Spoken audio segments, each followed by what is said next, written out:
In an historical attempt to fly around the world, Amelia Earhart and her navigator Fred Noonan took off from Lae, located in New Guinea, on the 2nd of July in 1937.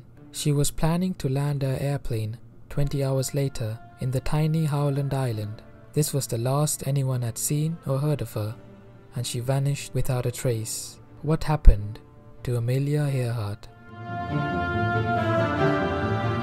Amelia Earhart became famous for becoming the first woman to fly across the Atlantic as a passenger in 1928. She turned this experience into a book, and she soon became a best-selling author.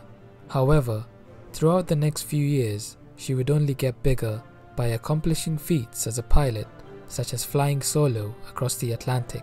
Lady Lindy slides into a perfect landing with 2 records. The first woman to fly the Pacific and the first person to fly it solo.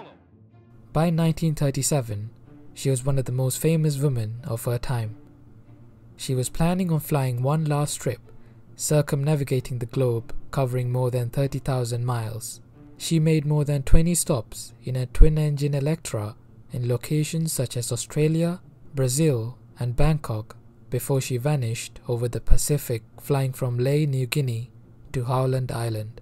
The duo is said to have lost contact with the Itasca after malfunctioning radio transmission and poor weather. Following her disappearance, the US Navy and Coast Guard had deployed a search and rescue mission which included planes and ships covering over 250,000 miles of the ocean. Despite their efforts, however, Earhart and Noonan were never found.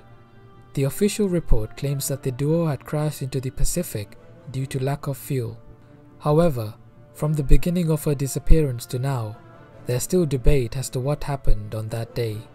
One of the theories suggests that they had lost sight of Howland Island and continued to fly south before landing in Nikumaroro, where they lived for a duration of time before eventually passing away. Although the US Navy planes flying over the island almost a week after the disappearance did not report any signs of the twin-engine Electra or the duo, they did notice that the island showed signs of habitation recently. A few years later, skeletal remains were found on the island and was lost after it was dismissed as to being originated from a man. However, after the measurements were reanalyzed in 1998, TIGHAR, or the International Group for Historical Aircraft Recovery, claimed that the remains most likely belonged to a European woman of around Earhart's height. Another theory suggests that Earhart and Noonan were captured by the Japanese and tortured after being assumed they were spies, and they eventually died in prison. However, until definitive evidence is gathered, the question of what happened to Amelia Earhart will remain a mystery.